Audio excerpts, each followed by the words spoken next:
Hey guys, welcome back. Hope you all are doing well. Back again with another lab from server-side request forgery. This is again the server-side vulnerability, and today we are going to solve lab number 4. And before going further, this little disclaimer as always for you. This video and its contents are only for educational and awareness purpose, and I do not support any unethical or illegal act. That's been said, if you did not subscribe the channel, please subscribe the channel and hit the bell icon so that you get the notifications on time. That's been said, last time we saw in the third lab that we bypassed blacklist, right? So developer actually created this blacklist so that they can define what is blocked or what is denied on the server. There is another list which is known as whitelist. So in blacklist you define what should not be processed or what should be blocked on the server, and in the whitelist you define what should be allowed on the server or what request containing what string should be allowed on server. Rest of the things will be automatically denied. So there are two rules, implicit rules and explicit rules. So whatever is default is going to be the implicit, and what you will define, that is going to be explicit. So this is mostly used in case of firewalls, but here if you put the whitelist, automatically rest of the things are going to be blocked. Only content inside the whitelist is going to be processed on the server side, right? Or server will process only the content which is inside whitelist. So today we are going to bypass this whitelist and we will see it. So how you can actually bypass this whitelist? So there are a few ways defined here. You can read it. So suppose that there is inside the whitelist, I can say here, suppose here only let's say in the whitelist they just defined like good.website.com like this. So only this URL is permitted, nothing else. Or maybe they also permit, like if some request come with this URL, so it is going to be allow that or process that request, right? So this kind of whitelist could be there. So here you can embed @ and then you can put the evil URL. So it depends on the whitelist, and most of the time these whitelist and blacklist uses regular expression which is regex. So as difficult your regex is, as good your regex is, as effective your blacklist or whitelist. So that's been said, you can also bypass that. Let's say you say here good.website.com. so you know that this is once you analyze the request and you see the behavior, you will know, okay, there is some kind of whitelist or blacklist. And if in case of whitelist you see, okay, only this request is the genuine request and only this request is going to be processed. So what you can do, you can trick the server by putting a hash character, right? And then you can specify your URL, let's say evil.web.com like this. Or there are penalty of ways, it depends on the whitelist. Suppose whitelist will only check the domain name, okay, or whitelist will only check the domain name must contain in the input. So you can write it like this, evil.web.com, and with that you can also define, because you know that this is going to be processed if the request containing this string or the parameter value contain this domain name. So once the request will be analyzed, it is going to see, okay, this URL contains the expected domain name, so this request must be passed or processed. So once this request is processed, first of all it will see this, and after hash it is not going to process this one, so you will be bypassed. So a lot of ways are there and we will see, and it's up to your efforts and imagination that how you can bypass that, right?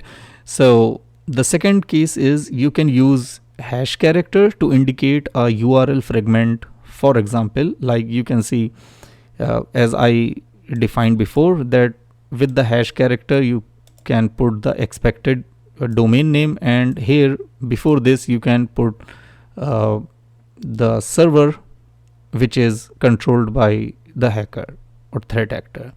Now you can leverage the DNS naming hierarchy to place required input into fully qualified DNS name that you control.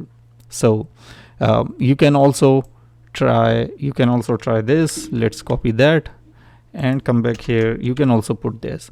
Suppose the whitelist is only checking that, okay, if the domain name contains host name as good, right, and this is going to be your domain name, right, domain name.com. Fully qualified domain name start with good, or you can say this subdomain has good, that means the request is going to be processed. So in that instant you can do like this: bad good dot bad domain.com, like this. So you can register your domain with subdomain value good, and rest of the fully qualified domain name is whatever you have. But the subnet, the host name is going to be good, and the web server is going to check this good one. Fine. So these are the things. You can also analyze whether the request can be processed with the URL encoded values or not, or server is accepting URL encoded values or not. So you can also URL encode these characters, these signs, special characters, and you can try to bypass the whitelist. So let's go. I already open up the lab here. This is our lab for today, and I also open up the burp proxy here.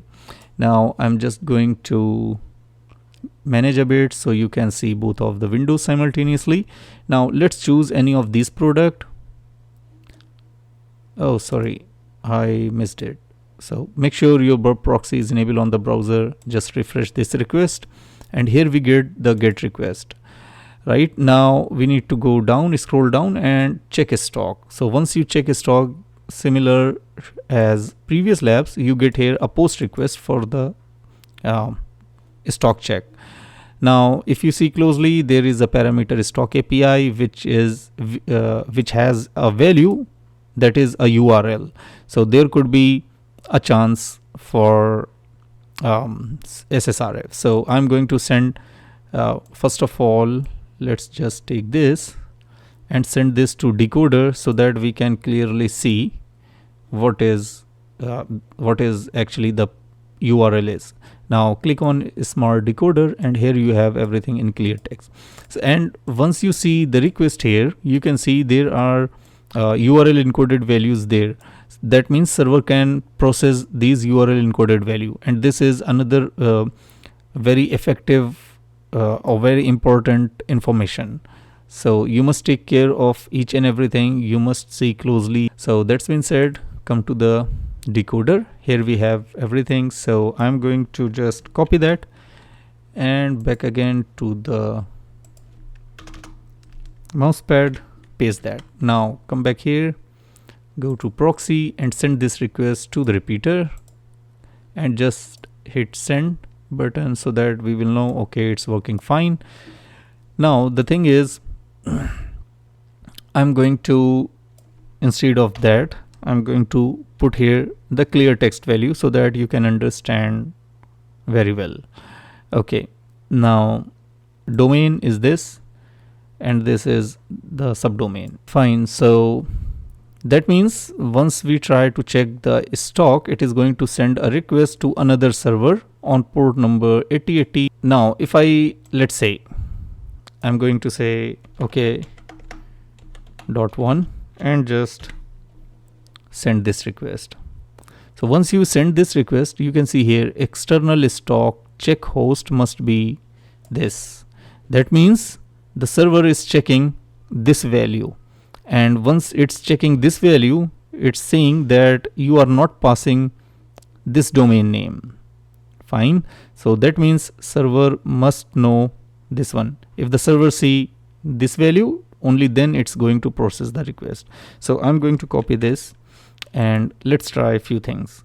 I'm going to say here hash and then put this value.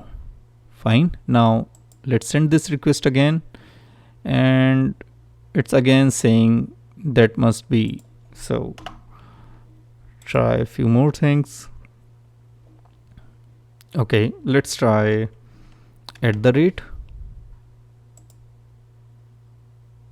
Okay, we can try http:// and also let's put the port number, send this request again. Same thing. What is the value of it? Let's put everything. Copy, come back to the repeater and just put everything. Paste that. I'm going to remove both of these sign and let's just put only sign and send this request again.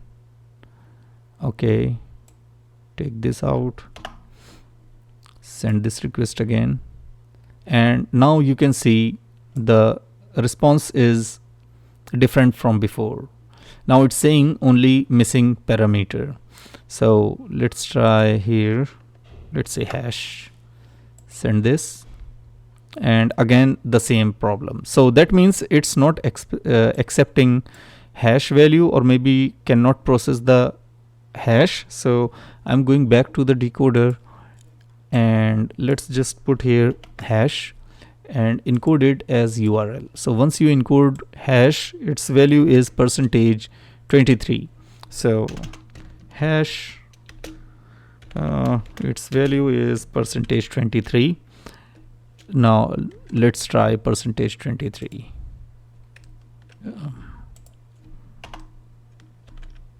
Okay, send this again. Still it's not working. So what we can do, take this percentage sign again, go back to the burp proxy decoder, and from here just take this out, or we can just put it here. Encoded value is %25. So I'm going to copy this, and for double encoding the value is going to be, what we did is, first of all, we URL encode this hash sign, and this is the URL encoded value of hash sign.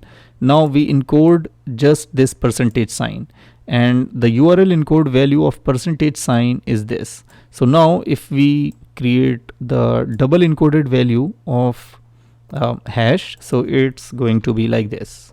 Fine. Or you can, it's super easy. Its value is %23, and the percentage sign URL encoded value is again %25. So now if we put here the encoded value of percentage, so it is going to be double encoded value is equal to, so first of all, this percentage value, which is again %25. Come on, put it here, %25, and this is 23. So we need to put here 23, right? Okay, so take this value, copy, go back to the burp proxy and the repeater, and instead of that, just put %25 and 23, send again, and now it's saying not found. So what we can do here, let's take all of these out from here and just put admin and send this request, and boom, we got the admin page. So we have the admin panel.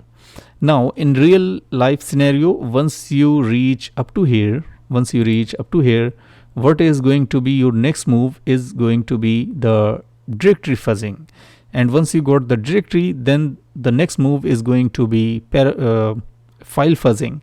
And once you got the file, then maybe the next step is going to be the parameter fuzzing. And then you can test LFI, RFI, you can test command execution. It depends on the results you got. Fine. So back again to admin. So if I right click on it and show response in the browser, copy that, go back to the browser, and open a new tab, make sure burp proxy is enabled, Control V, and hit enter.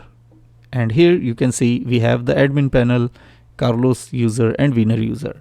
And again, I want to mention that if now you click admin panel from the browser, your request is not going to be processed, because the server will see, okay, the request is coming from your IP, which is going to be an internet or public IP.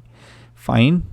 So if I click admin, and so you can only access it with the loopback address. Fine. So let's go, and now we will see what we can do here. So admin panel is there, my accounts, there are two users, Carlos user and Wiener user. So what we have to do to complete this lab, to solve the lab, change the stock check URL to access the admin interface at this. So it's using localhost /admin and delete the Carlos account. Okay, the developer has deployed the anti-SSRF defense to bypass. You need to bypass it.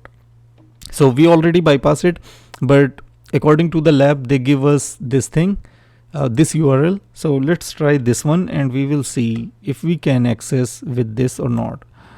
So here, just paste that, and let's remove admin from here and try to send this request.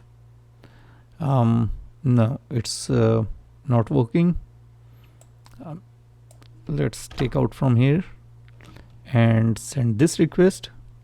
So this request is working, but what we have, SSRF whitelist-based input filter.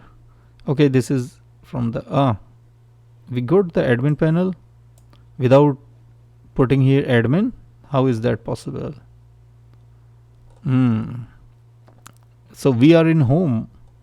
Let's take this, copy, show response on browser, show response in browser, copy that, try to check this out. I think it's going to give us admin panel on the home page, and there you go, we got here admin panel. So here you can see we did not even put /admin. So this is the first one, copy, come back here, paste, and we can also bypass like this. Okay, actually, so we can also bypass the whitelist with this. Now in this page you will find links to delete the Carlos account. Fine. So without delay, just take this, copy that, come here, paste it, and hit send. So as we send, 302 found, and here you can see we solved the lab. Now to verify whether the Carlos account is deleted or not, you can go back and this request, just process this request one more time, and we will see Carlos user is there or not. So go down, scroll down, congratulations, you solved the lab, user deleted successfully, and now here only Wiener user we have. So Right click, show response in browser, copy that, come back here, paste that, hit enter, and now you can see only winner user is there. So there are a bunch of ways you can try. I leave it on you. Try to bypass this using different techniques. So if you like the content, please like, subscribe and share. See you in the next video. Bye.